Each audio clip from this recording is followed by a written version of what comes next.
Está começando o Revista TST, o programa com as principais notícias da semana do Tribunal Superior do Trabalho. Nesta edição você confere: empregado contratado por empresa de São Paulo pode entrar com ação em Salvador. Aplicação de teste do bafômetro de forma aleatória não caracteriza dano moral. Culpa de empregado em acidente afasta direito da família à indenização. E será que o jovem aprendiz tem direitos trabalhistas, como indenização, em caso de acidente de trabalho? A resposta você confere no quadro Quero Post. O Revista TST está no ar.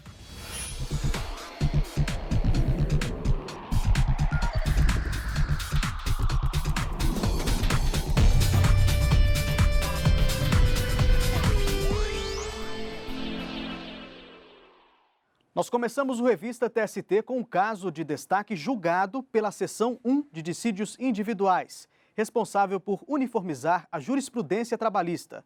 Acompanhe na reportagem. Um instrutor conseguiu, na Seção 1 de Dissídios Individuais do Tribunal Superior do Trabalho, reconhecer o exercício da profissão de professor, mesmo sem ter registro no Ministério da Educação. O profissional do Senai é técnico em contabilidade, com ensino médio completo. Ele pediu um enquadramento no Sindicato dos Professores para que tivesse direito a benefícios, como a jornada de trabalho reduzida. Isso garantiria ao empregado o pagamento de 2 horas extras diárias referentes ao tempo em que ele esteve na empresa com carga horária de 40 horas semanais. Em primeiro grau, o pedido foi negado, mas o entendimento do Tribunal Regional do Trabalho da 17ª Região, no Espírito Santo, foi outro.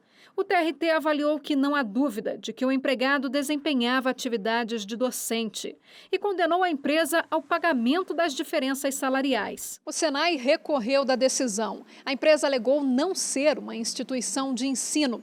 Acrescentou que os instrutores são qualificados para o treinamento e o aperfeiçoamento profissional nos campos industriais e comerciais e que as atividades não poderiam ser confundidas com a de professores que exercem a docência. O Senai ressaltou ainda não possuir professores no quadro de empregados e que o profissional que entrou com a ação foi contratado sabendo que seria instrutor na área de atuação dele. O caso chegou ao Tribunal Superior do Trabalho e foi julgado pela 5ª turma. O relator, ministro Caputo Bastos, entendeu que a decisão do TRT afronta o artigo 317 da Consolidação das Leis do Trabalho, que diz que o exercício remunerado do magistério em estabelecimentos particulares de ensino exige habilitação legal e registro no Ministério da Educação. Como os requisitos previstos na norma não foram preenchidos pelo empregado, a turma absolveu a empresa da condenação, em decisão unânime. Mas o empregado recorreu com base na jurisprudência do TST. O relator na Seção 1 de Dissídios Individuais, ministro José Roberto Freire Pimenta, citou o artigo 317 da CLT, porém afastou a aplicação da norma ao caso. Essa questão já foi longamente debatida e decidida por esta subseção 1, em que se adotou o entendimento de que, independentemente do título sob o qual o profissional foi contratado, professor, instrutor ou técnico, é a realidade do contrato de trabalho que define a função de magistério e, por consequência, a categoria diferenciada de docente. A não observância de mera exigência formal para o exercício da profissão de professor, no entanto, não afasta o enquadramento como professor pretendido pelo reclamante. A primazia da realidade, como sabemos, constitui princípio basilar do direito do trabalho. Por unanimidade, o empregado teve reconhecido o direito às diferenças salariais decorrentes da equiparação à atividade de professor. E na Seção 2 de Dissídios Individuais também tivemos um julgamento de destaque. Quem tem os detalhes é a repórter Luana Carvalho. Olá, Luana. Olá, Anderson. O caso é sobre 2 empresas de Osasco, São Paulo, que impetraram um mandado de segurança com pedido de liminar contra uma decisão tomada pela 38ª Vara do Trabalho de Salvador, Bahia, em uma ação movida por um empregado. As empresas alegaram incompetência territorial. Elas afirmaram que o profissional autor da ação foi convocado por meio de anúncios publicados em jornais de Osasco, em São Paulo, e que o contrato de trabalho foi assinado nessa mesma cidade. Disseram também que o empregado prestou serviços em Duque de Caxias, no Rio de Janeiro, e que nunca trabalhou em Salvador ou qualquer outra cidade da Bahia. Por isso, não haveria razão para o caso ser julgado na Vara do Trabalho da capital baiana. Veja na reportagem como foi o desfecho do caso. No Tribunal Regional do Trabalho da 5ª Região, na Bahia, as empresas citaram a consolidação das leis do trabalho. O parágrafo 3º, artigo 651 da CLT, diz que, em se tratando de empregador que promova a realização de atividades fora do lugar do contrato de trabalho, é assegurado ao empregado apresentar reclamação no foro da celebração do contrato ou no da prestação dos serviços. Mas, ao contrário das empresas, o TRT entendeu que a contratação do empregado não ocorreu em São Paulo, mas em Salvador. Isso porque, de acordo com o processo, os jornais de São Paulo também circulam na capital da Bahia e em algumas cidades do interior baiano. Além disso, a solicitação e a ficha cadastral assinadas pelo profissional não informaram o local nem a data em que esses documentos foram registrados, mas trazem a informação de que o profissional mora em Salvador. Os empregadores recorreram ao Tribunal Superior do Trabalho e a relatora do caso, na seção 2 de dissídios individuais, ministra Adelaide Arantes, manteve a decisão de segundo grau. Além de precedentes, a ministra citou a orientação jurisprudencial 92 da SDI2, que diz não caber mandado de segurança contra a decisão judicial, passível de reforma mediante recurso próprio, como é o caso. O ministro Agra Belmonte abriu divergência. Ele citou alguns precedentes em que a seção relativizou a aplicação da OJ 92 e entendeu que, no caso, a empresa teria direito líquido e certo, porque recrutou empregados na cidade de Osasco por publicação em jornal. Para o ministro, apesar de a publicação circular em outros estados, não é possível concluir que a contratação tenha sido feita em Salvador.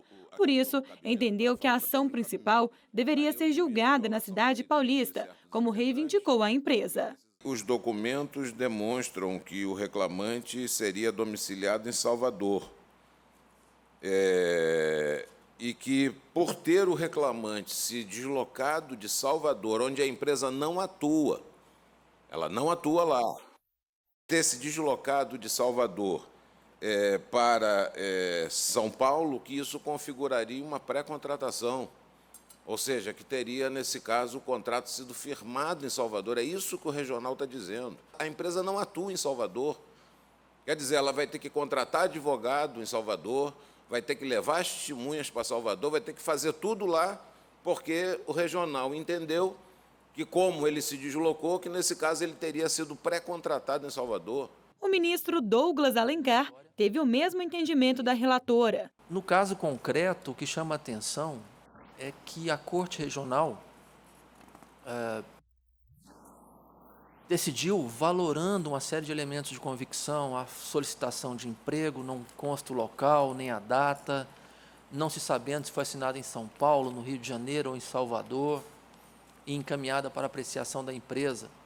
A ficha de registro não contém data ou local, mas dos documentos se extrai a moradia do trabalhador em Salvador, razão pela qual a empresa tinha pleno conhecimento do deslocamento do trabalhador para firmar o contrato de emprego, em razão do anúncio no jornal, que configurou uma pré-contratação.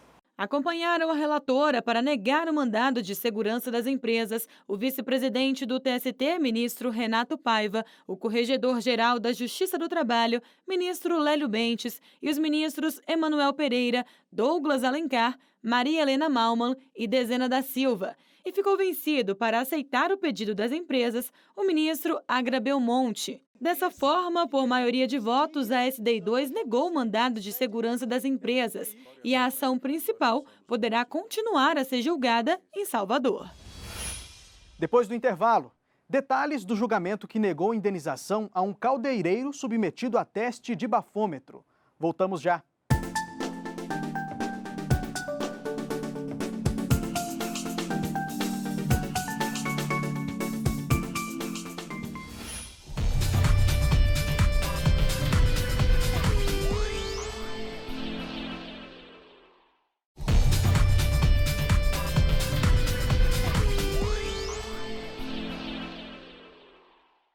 O Revista TST está de volta e vamos conferir as principais decisões das turmas do tribunal.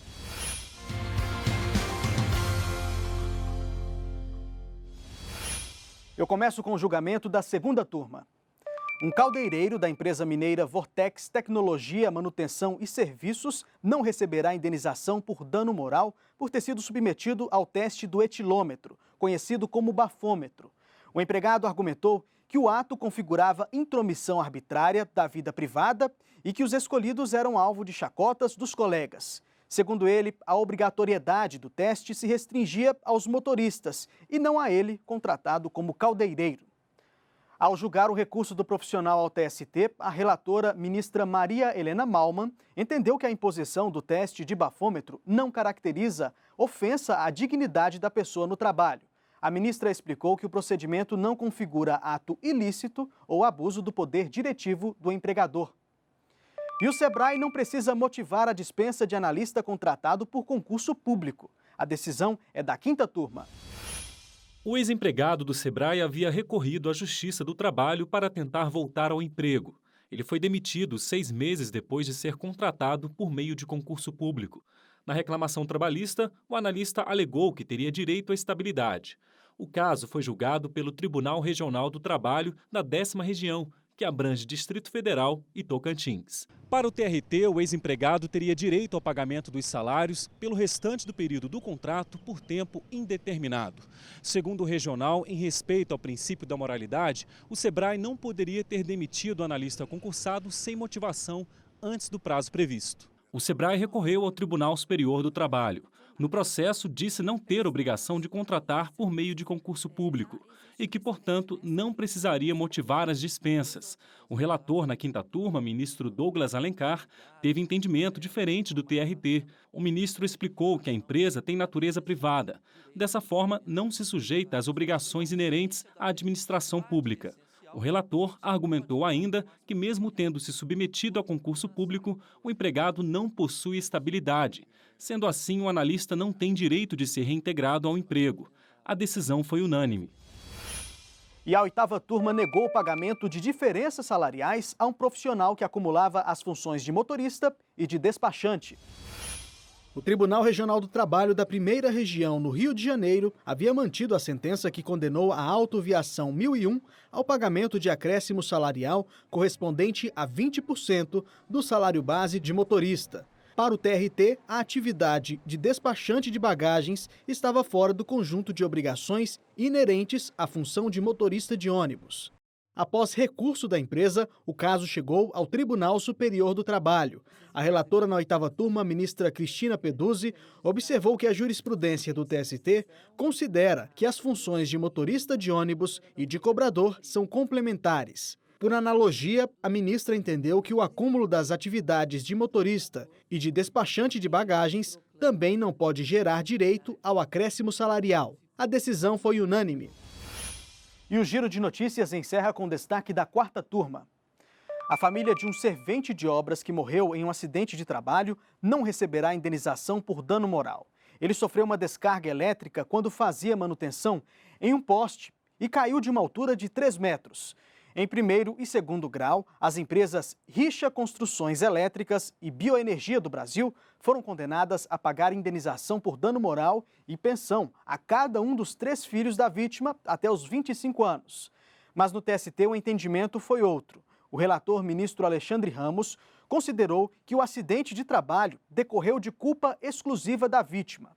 O ministro explicou que são necessários 3 elementos para gerar o dever de indenizar: dano, conduta culposa ou dolosa do agente e nexo de causalidade entre a conduta e o dano. A decisão foi unânime. E você sabia que pode conferir essas e outras reportagens sobre as decisões do TST no canal do Tribunal no YouTube? É o TST Tube, portal de vídeos do TST, que traz ainda íntegras de julgamentos e informações sobre os direitos trabalhistas de um jeito claro e objetivo. Para se inscrever no canal, acesse youtube.com/TST. E depois do intervalo, jovem aprendiz tem direitos trabalhistas? É no quadro Quero Post.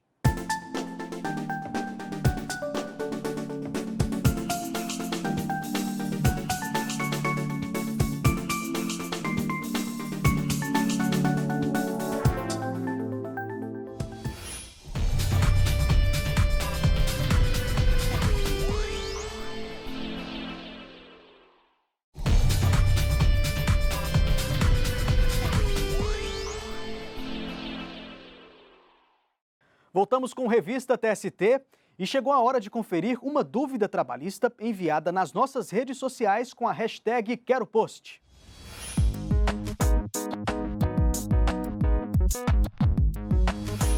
E hoje no quadro Quero Post, a gente esclarece a dúvida do Kel, que mandou a pergunta pelo perfil do TST no Instagram. Ele quer saber, o jovem aprendiz tem direitos trabalhistas? Em caso de acidente de trabalho, o jovem ou a família pode receber algum tipo de indenização? Veja na reportagem. Ingrid tem 19 anos e está vivendo a primeira experiência profissional como jovem aprendiz. Ela trabalha na administração de um laboratório de exames clínicos em Brasília. Eu estou adorando, sinceramente, eu acho muito bom. Como é a primeira experiência, elas estão tendo muita paciência para me ensinar tudo que eu preciso. Às vezes, quando elas pedem alguma coisa para mim e eu não sei, elas sentam comigo, explicam mais de uma vez se for preciso. E aí, conforme elas estão pedindo, eu vou pegando a prática. Se eu tiver alguma dúvida, eu posso perguntar a qualquer hora. Ela cumpre jornada de 4 horas de trabalho de segunda a sexta-feira e recebe uma bolsa de cerca de meio salário mínimo. Como é a primeira experiência, eu não acho pouco. Eu acho que já é suficiente e eu ajudo em casa com as necessidades que minha mãe e meu pai precisam. Como eles sempre ajudaram a gente tenta agora começar a retribuir. E é bom para começar a criar nossa independência. A garota e outros 100 jovens aprendizes contratados pela empresa passaram por um criterioso processo de seleção. Nós avaliamos e buscamos jovens aprendizes que tenham comportamentos, valores, atitudes alinhadas com a nossa cultura, com o que a gente defende, com o que a gente prioriza nos nossos colaboradores. A parte técnica a gente deixa um pouco mais de lado, porque a gente entende que faz parte da empresa o papel de desenvolver e capacitar esse jovem no mercado de trabalho, e avaliamos mais as questões comportamentais, o jeito, se parece com a organização. A Lei 10.097 de 2000, conhecida como Lei da Aprendizagem, foi criada com o intuito de garantir direitos trabalhistas ao jovem e facilitar a inserção dele no mercado de trabalho. Por se tratar de um contrato especial, o empregador precisa obedecer a alguns critérios. A duração do contrato não pode ultrapassar 2 anos. O contratado deve ter entre 14 e 24 anos de idade e é preciso estar inscrito em um programa de aprendizagem técnico-profissional. No caso de pessoas com deficiência, os prazos podem ser prorrogados.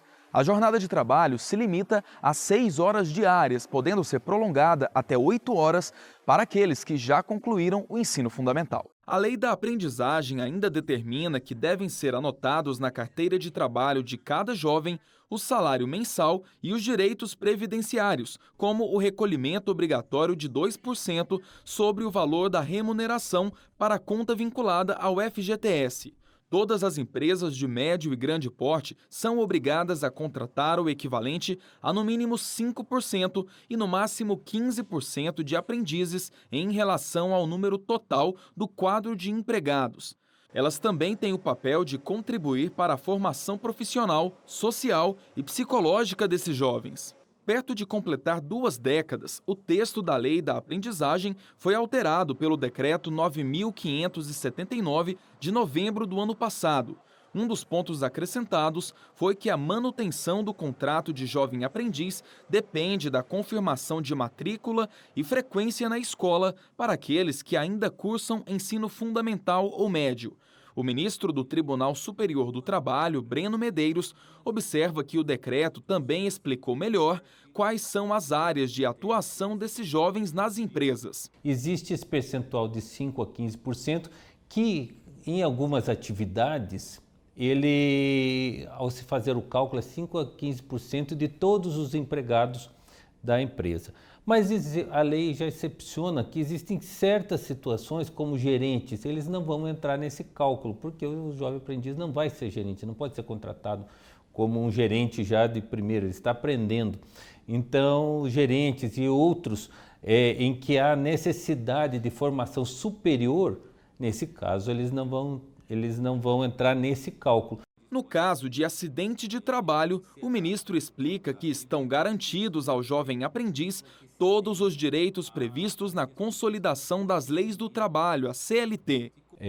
A lei estabelece que o acidente de trabalho ele tem 2 modalidades. Ele tem o acidente típico e a doença profissional. O acidente típico é aquele que, por um acaso, ele corta um pedaço de um dedo ou tira pode ficar cego. No momento em que acontece o acidente. A doença profissional ela é lenta, ela vai ocorrendo por uma má postura, por uma falta de um exercício ocupacional naquele momento. Então, se o empresário, ele gerar esse tipo de atividade, isso quer dizer, se ele por culpa ou por dolo, ele fizer com que a pessoa seja incapacitada, mesmo de forma parcial, o empregador vai responder por essa incapacidade. Então, essas três vertentes, dano material, dano estético, dano moral, são assegurados também ao jovem aprendiz.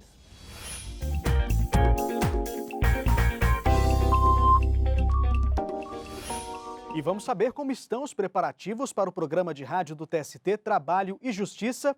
E quem traz os detalhes para a gente é a editora Liamara Mendes. Olá, Liamara. Olá, Anderson. No Trabalho e Justiça da próxima semana, nós vamos apresentar no quadro Direito Garantido as regras relativas à compensação de jornada. E na reportagem especial, vamos explicar se a empresa pode exigir testes para admitir um profissional ou durante o contrato de trabalho. E 16 de março é o Dia Nacional do Ouvidor. Nós vamos entrevistar o ministro do TST, Cláudio Brandão, ouvidor da Corte Superior Trabalhista. Imperdível. O Trabalho e Justiça vai ao ar de segunda a sexta-feira, às 11h50 da manhã, na Rádio Justiça. Também é possível acompanhar tudo pela página da rádio no site do TST. Volto com você, Anderson. Obrigado, Liamara. E chegamos ao fim de mais uma edição do Revista TST. Você continua por dentro das notícias do Tribunal Superior do Trabalho pelo nosso site e pelas redes sociais. Obrigado pela companhia e até mais.